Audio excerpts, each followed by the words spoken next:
Welcome to Birth to Boardroom. I'm Natalie, and today we're celebrating women who don't wait for permission, don't wait for rescue, and don't wait for someone else to save the day. Because this show is all about women who step into their power and leave with purpose.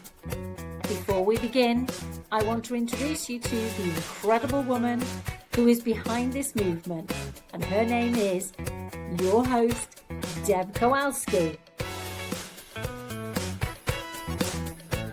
Deb has helped brands stand out, and now she's helping women do the same. As your host of Birth to Boardroom, she brings inspiring conversations with trailblazing women who turn passion into purpose. Deb has helped brands stand out, and now she's helping women to do the same. As your host of Birth to Boardroom, she brings inspiring conversations with trailblazing women who've turned passion into purpose and are changing the game from starter to success. Before we get going, I also want to introduce myself. I'm Natalie, a strategic leader who blends clarity, creativity, and courage. I've spent my career building high-performing teams, transforming experiences, and reinventing brands across global boardrooms, bringing energy and a signature Friday feeling flair. Deb, thank you for bringing me into this series. Over to you. Thank you so much, Natalie, for that inspiring introduction and for creating such an uplifting tone to start our conversation today. Today's guest is someone whose work speaks directly to women who are accomplished on paper, but quietly exhausted behind the scenes. April Warnecke has been the meteorologist for Good Morning Arizona and Arizona's Family for the past 20 years. She is also a mom of 2 busy boys and is married to the sports director at Arizona's Family. April began her career in journalism, working as a news anchor and reporter before making a bold pivot into meteorology, a decision that challenged her but ultimately transformed her career. She brings insights on confidence, career pivots, work-life balance, and thriving in high-visibility roles while staying grounded at home. April, welcome to Birth to Boardroom today. Thank you. Thanks for having me. This is terrific. So your topic today, you can't have it all at the same time, redefining work-life balance. Mm-hmm. I'm super excited for this conversation. So let's go ahead and dive in. Awesome. So let's talk about the pivot. You began your career in journalism, and then you made the bold decision to go back to school for meteorology. What was happening internally during that pivot? And what did it take for you to trust yourself enough to make that leap? Well, it wasn't easy because I was in my mid-20s, so a lot less experience and, just lessons learned that I have now. But I was young and I had been working in Oregon. I moved from Arizona to Oregon to take my first job in news, and I got a job as a morning news anchor. I had been doing that for about 4 or 5 years, and I loved it. But I met my now husband there, and he had moved to work in Spokane, Washington. And so I was trying to follow him and get a job in Spokane.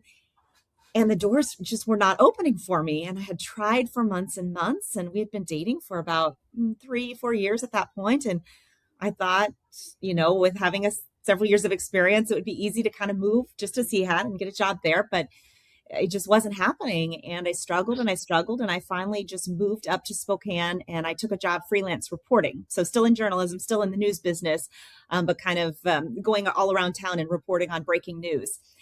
And I wasn't loving it. It was very stressful to me to be knocking on doors of people who were in, some of their worst times, their worst days. I didn't love that part of it. I didn't love covering tragedies. It just wasn't sitting well with me. I knew that wasn't the path I wanted to be on. And at that point, my soon-to-be husband was about ready to wrap up his time in Spokane. And so we really were trying to figure out what's next. He knew he didn't want to stay. I was working freelance, but there weren't any opportunities to stay there. And we knew we didn't want to stay. So just a lot of uncertainty. So I felt a push toward a move, but I didn't know what it was. And at that point, I had applied for a job in Phoenix, which I'm from Phoenix, and I had applied for a job here, and it was for a reporter or an anchor. And they called and they said, we actually have a job open doing the weather. And they said, we know you have never done that before, but you're from Arizona. So you know Arizona, you know the geography, you know the weather patterns here.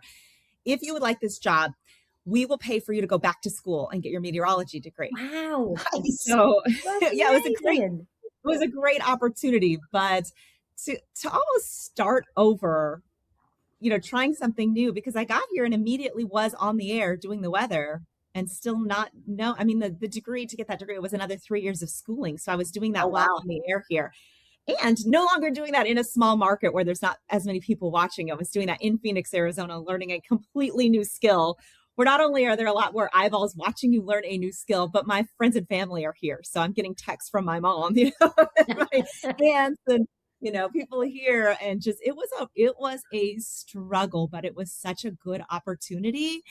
I think I just had to trust the people around me. I now husband saying, you can do this. And what's the worst case scenario? You can always, at the end of this contract, I think it was 1 or 2 years, at the end of this contract, you can go back to what you were doing before. You can always take a step back. If it's not for you, you can take a step back. So it was a real struggle, but in the end, it turned out to be a really good fit. And I think mostly the station that I'm at, which I've been at now for 20 years, has been a really good fit. So that was a big part of it too. So you had your sweaty palm moment, didn't Yes. you? Oh, I had lots of them. I mean, trying to use a green screen for the first time and trying to point to California, but you're pointing out in the ocean, or, it just takes a little bit of practice. And I got in very early. I did a lot of practicing beforehand. I would stay late and practice again. And, it took a little while, but eventually, I think I'm very coachable. So I had a lot of help for people, and, and then the schooling helped as well to feel more confident knowing what I was talking about. There's a certain amount of fake it till you make it, I'm sure, in every business, in every industry. But I think as you gain that confidence, as you know what you're talking about now, I think that helps too. When did that light come on in your head, that magical light bulb pop up and say, okay, I got this. I'm gonna relax now. I Did it think take a while? I think about 2.5 years in, they moved me from the weekends. I was hired to do weekends, and it was this odd split shift of weekend mornings and then go home, take a nap, study, take some tests for schooling, and then come back and do the evening shift Saturday night. Then get up early Sunday morning, do that again, and then Sunday night. It was a crazy shift. But about 2.5 years into doing that, they moved me to the weekdays, and they said, we think you're doing a great job. We'd like to incorporate you into our weekday show. And I think that was a big boost of confidence. It made me think, okay, I think they like what I'm doing, and I can have confidence that I'm doing a good job. And I think that made all the difference for me. That did it. You knew that at that point, it says, okay, I got this. Yeah. So cool. I thought you were going to say, no, never. You're always still learning. There are always things to learn. There are always ways to grow. I don't think I ever think I got this, but I do think there have been enough, technical difficulties or just wild cards or, crazy things that have happened, that you go through enough experiences like that you do think, okay, I can pretty much navigate anything and get through it, at least, even if it's not perfect. You got it's it. Just learning along the way, right? Yeah, exactly. Yeah. So let's talk about real work-life balance. Yeah. You've worked in high visibility morning television for 2 decades, raising 2 boys, and building a marriage in the same industry. Yeah. Mark. What has work-life balance look like for you? Not the Instagram version. Yeah. Right. Yeah. Yeah. I mean, I think that the term that work-life, I think it's a unicorn. I think it doesn't exist. I mean, it's balanced, but it's not 50-50. I think every day is juggling, but I do think every day is a little bit of a struggle. You just can't have it all. You can't do it all. And so some days, work gets more of me, and some days my kids get more of me, and I try to just make it work the best I can. And sometimes I just have to say to the kids, I'm doing the best I can here, and I'm not going to be able to make that game, or I'm going to have to say no to an opportunity at work that I would really like to do, but it means I can be at that game. Yeah. So it's just really hard. I mean, there's no way to say how to do it. It's just hard. And I'm talking to some coworkers of mine who are in their 20s and 30s, and they're having babies for the first time. And they're asking me, how did you do this? How did you get up in the middle of the night and feed these babies and then go to work at 3 a.m. and then come home? And I say, I don't know how I did it. I really don't. It's all a blur. And it was very, very hard. And I know that I had a supportive husband, and I know that my mom was a huge help, but I don't I don't even know how you do it because it's just always hard. And I think maybe that's it. You just have to recognize there's no easy way to do Mhm. it. It's just Yeah. a struggle. Y- Yeah. You know what I find really cool though is your kids are seeing that in Yeah. you. You're seeing your dedication and your discipline in the business that you're doing. And Mhm. I can't help but think that that is such a positive thing for our kids to Mhm. experience our parents' work, Yeah. because I think it really helps them and to get them to understand more Yeah. that this is part of life. Yeah. I This hope isn't, so. I hope they see that and, I yeah. hope they take those lessons with them. I mean, they deal with a little bit of that as well being student athletes and they're trying to get homework done and then they're, rushing off to a practice and then, they're juggling a lot as well. So I try to remember that how I'm handling the stress is being observed by them. So I try not to lose my cool too much, but that's also impossible. It's I a think lot. the blend of trying to do your best both in your job, in your family situation, and with your nearest and dearest partner, it is hard. It is hard. And Mm, anyone that says, no, it's a breeze, you just lean in. You just lean no, in. no. No way. Sometimes you have to lean out. Yeah. Sometimes you have to lean out a little bit. On that merry-go-round, right? Where you just literally Yeah. leaning out and letting Yeah. go. It's just, And everything, yeah. it's, Everything's a season too. I try to remember that, this is hard, but this will pass. Or in this season, I can give so much more to work, but in my next season, I'm going to give it to the kids. Like my oldest is a sophomore, and I feel like I have 1 or 2 more years to be at his games, and then that's going to be done. That's a season, and then if there's this opportunity at work that I'm sad about saying no to, that'll be there in 2 or 3 years, and I can say yes to it then. And I think my husband, deals with some of the same. Like he would like some opportunities that he said no to, but he also knows it's very important for him to be at some of those games and some of these things that won't be around in a couple of years. exactly. You just got to Yeah. find a way, haven't you? Really, Yeah. that's the thing. Yeah. So you mentioned much earlier, April, that finding confidence is something that you're really passionate about. Mm. So was confidence something that came naturally to you on camera, or did you have to build it over time? And what helped you the Mhm. most?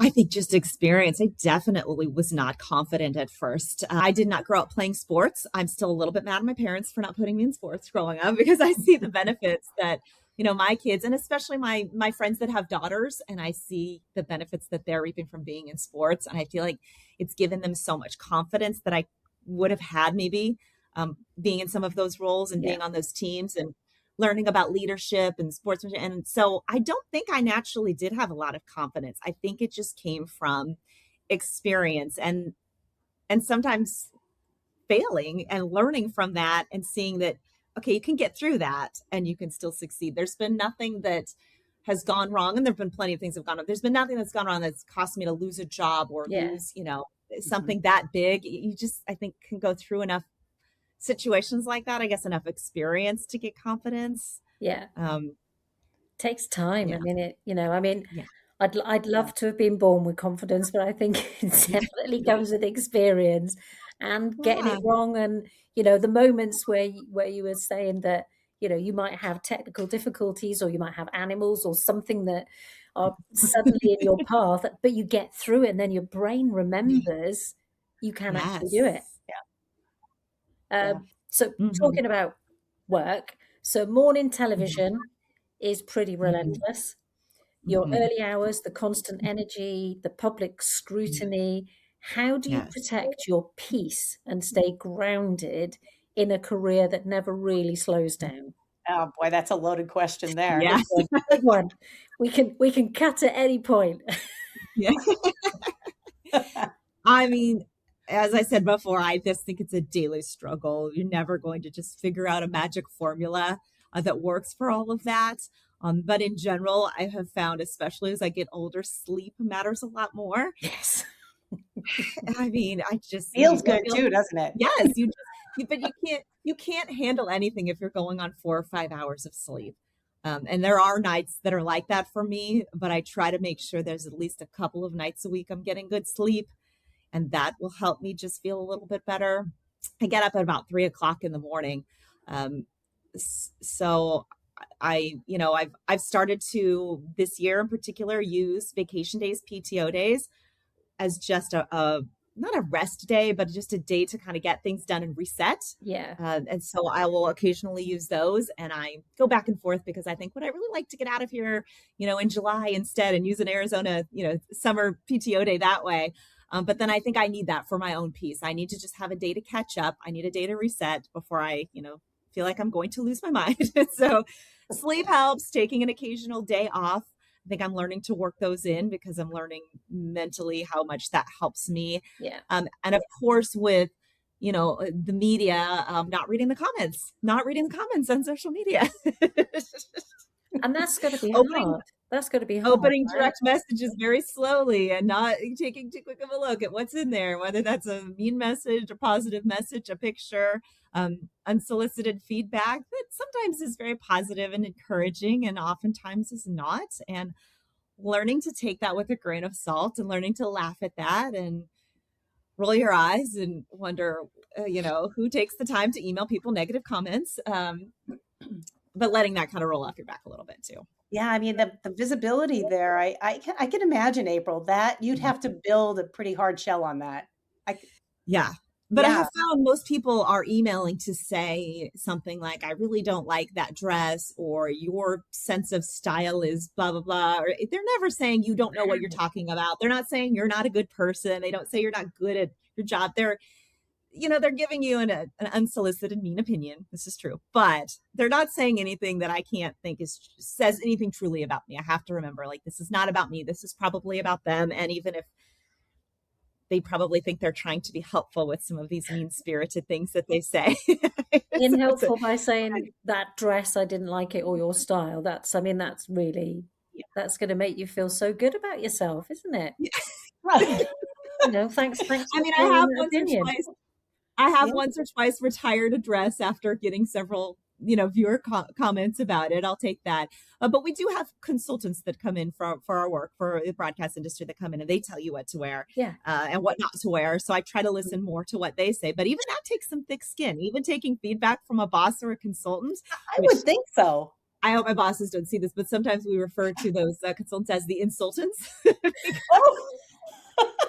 Like, oh, the insultants are here this week, and you just mentally prepare yourself and say, okay, any feedback is helpful. You'll take it, but you have to have thick skin.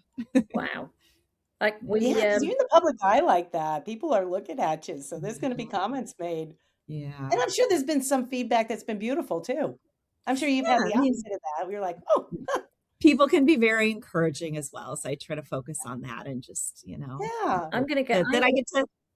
To help people wake up in the morning and bring a smile to their face, hopefully, and just be one of the first voices they hear in the morning and be in a good mood and, be with them while they're drinking their coffee. And it's not brain surgery. It's just you're talking about the weather in Arizona. That's right. And the weather's beautiful out here most of the time. It is. Absolutely. I mean, what a job. The 80-20 rule has got to apply, right? Where the 20% of the comments that are unsolicited or unhelpful versus 80% of people who have got, have had an amazing coffee morning, have watched you on the TV and feel you've kickstarted their day. Yeah. Right. And in a positive way. So that's the struggle, to focus on that, the 80% and not the 20%. That's right. That's right. So let's talk about encouraging career pivots, April.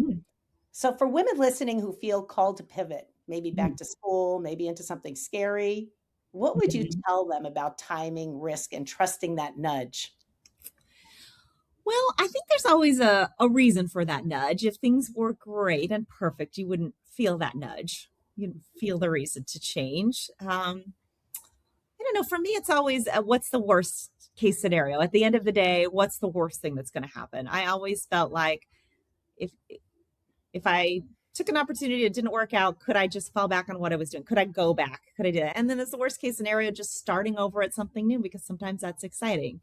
I just think, I don't know. I try to focus on that. I've turned down some opportunities with work, with switching places, other stations, other opportunities, other markets, other states. I feel the nudge sometimes to look around, but at the end of the day, I think I really like where I work because I like the people I work with. Yeah. It makes every day fun to go to work. It makes every day pleasant when I like the people I work with. Yeah. And I don't always think I'm going to know what I get when I talk to other stations, when I talk to other employers, I ask, what's the morale like? What do people hang out? But you don't ever know if you're getting the truth. You don't know if people get along. And I think for me, that's such an important thing that I've never wanted to switch stations because of that. And so I think knowing what matters to you Yeah. is important with that pivot. If the thing that matters to you most is money and that is going to give you more financial freedom, then maybe that's worth it. But if the thing that matters to you is peace and having coworkers that you love, and maybe that's not worth it, or maybe that is because that's the thing you need to change, that you don't love, your coworkers, and that doesn't bring you daily peace. So I think maybe that's it. Just knowing what matters most to you and evaluating that for a potential. You almost have to just assess, right? Yeah. It's similar to what you did with journalism, your journalism pivot. Yeah, it gave me an opportunity to stay in the same industry. I felt like I knew the industry very well. I know how a newsroom works. I know how news gathering works. And, at the end of the day with weather, you're still telling a weather story. When you're working in news, it's all about telling the story of the day. So you're assigned to one story. You go out, you interview people, you tell that in a story. The weather is the same. You're going to tell a story. You're not just reading numbers off. You're saying like, here's this weather story. Here's how things are going to change. Here's how this is going to impact you. And I think it's still a creative outlet. Which I like, which I think is what drew me to journalism in the newsroom. And it's a very fast-paced environment, which I like as well. So, yeah. Fantastic. And you're so good at it, April. I was watching you. I sent Natalie a link of you on ABC 15. Did you see that, yeah, Natalie? it's fantastic. Yeah. It's great. She's a natural on the screen. Oh, thank you. Thank you. 100%. So we're going to take a mid-show break. Okay, everyone. Let's take a moment together.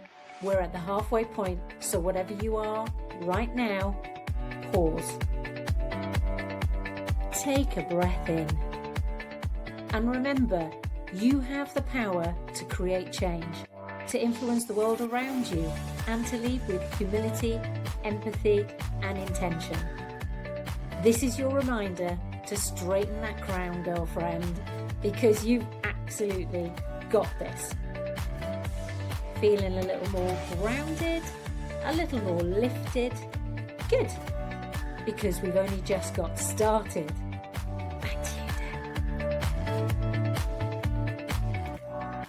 Thank you, Natalie, for that thoughtful pause and reset. It's like we all shook it out, feeling good. April, it's been such a great first half of the episode with you. It's both grounding and energizing to listen to your story. We just love it. And now we're going to go deep, because we're going to talk to you about the love note to yourself, April. So this is really special to us, I would say, Deb. This is something that we do with all our guests. So we ask them to write a love note to their younger selves. So if you could speak to the version of you who was just starting out, maybe before the pivot, before the confidence, and what would you say to her? Yeah, it's definitely before the confidence. I would just say, you've got this. You can do this. Everything is going to be okay. You're competent. You can handle whatever's going to come your way. It's going to be okay. And you can trust yourself and your own decisions. Simple and powerful. A pep talk. Yes. More of a pep talk than a love note. I love that. It's so beautifully put. And there's something in trusting yourself. There's the decisions that you may have made along the way, the crazy ones, the things you weren't sure about. But finding that trust in yourself is so empowering. Yeah. And the attitude. It's all about your attitude going in, right? Yeah. Absolutely. If you've got this great attitude and you just want to keep moving forward and you're learning from whatever the decisions are that you're making, whether they're good or bad, just keep rolling forward, you're going to be successful. Yeah. I mean, it's something I look at with my kids. I think that, my kids they're very into sports and they play all of the sports. And I think one of the things that's helped them succeed is that they are very coachable. And so I think they are humble enough to listen to those coaches and to listen to the people trying to teach them.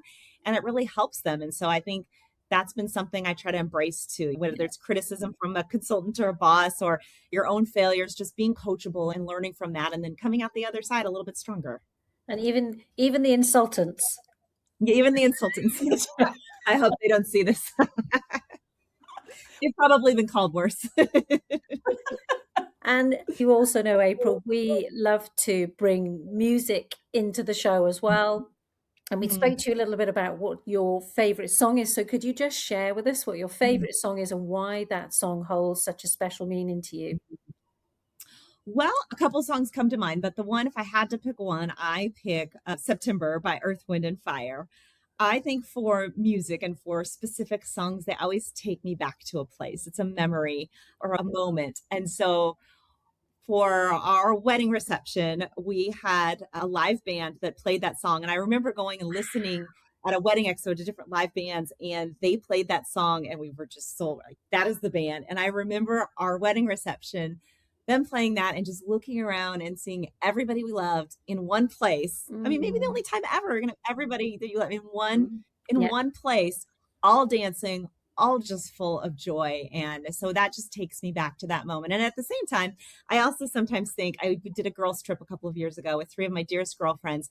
We went to Sedona, and it happened to be the 21st night of September. It was over that weekend, which is a line from that song. So we were singing that song the whole time. We had it on in the car on this road trip, and we were singing it. So I also think back to that, and I'm reminded of these strong women in my life and how much I enjoyed that weekend and just that connection. So when I hear that song, it just takes me back to 2 very fun moments in life. Gorgeous. I love it. Memories. I love it. I love it. I do have it on vinyl. Sadly, we cannot play it. So you're just going to have to hum it in your head. Yes. Okay, I got to go.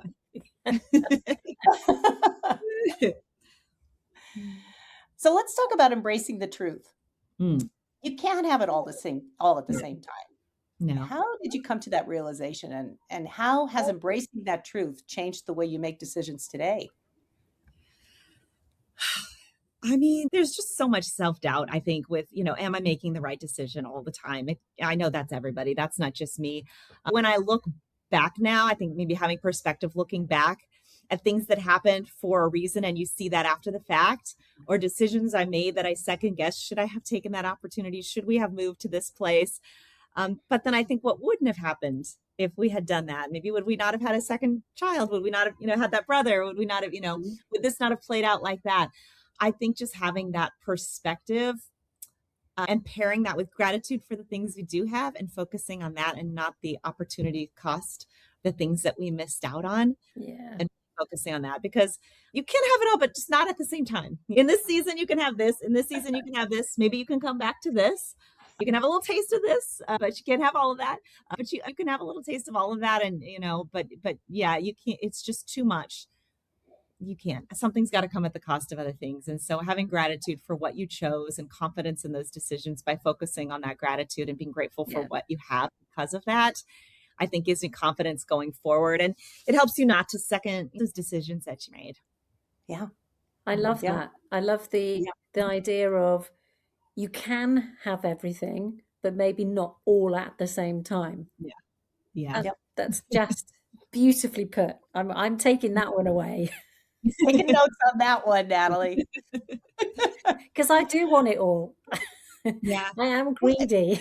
That's human behavior, though, right? We all feel that we want it all at once. Yeah. And that's kind of our world right now. I mean, everything is just centered around having it right now. Yeah. Social media, too. It makes it look like everybody has it all, but you know that it's not true. It's because what are you not seeing? This is it. It is about, and taking it one step at a time, maybe not everything all at the same time. Yeah. And that phrase about, comparison is the thief of joy, and social media makes it impossible not to compare yourself. But I said, you just have to remember you're not seeing it all. And absolutely. There's times when I turn the social channels off for that very reason. Yeah. Because it just is too much. It gets to be a little overwhelming at times. Yeah. I go for the realism. It's like there's some realism. Yeah. Oh, this was great, April. Thank you so much for this conversation. Thank you so much. This has been really fun. Oh, it's been terrific. Thank you. It's been fantastic. It's been so lovely to get to know you. And I'm going to have to tune in, right? So Deb, you're going to have to send me some links so that I will. So I can tune in. Brilliant. Arizona's family, yes. Yeah. Yes, I will send you some links for sure. Mm-hmm. Yeah. Well, I appreciate you hopping on with us, April. I mean, especially speaking through the permission you give women to take themselves seriously without apology, right? Just jump in, live your life, Mm. and just keep that great attitude. And as long as you keep the great attitude, you're going to get there. And Yeah. take those baby steps, small steps to Yeah. successes. Nothing has to be perfect. It's true. That's Yeah. right. Yeah. Thank So you. true. So Yeah. true. And Natalie, thanks again. My cohort. I'm Appreciate with you you. hopping on. What an incredible conversation. A powerful reminder of what happens when women step into their voice, their influence, and their full potential. Every woman listening today carries that same strength within her. To our listeners, thank you for joining us for another episode of Birth to Boardroom. Keep rising, keep leading, and keep showing the world what's possible when women back themselves. And before you go, share this episode and invite others into our global community of empowered women. Don't forget to visit www.birthtoboardroom.com and join the movement.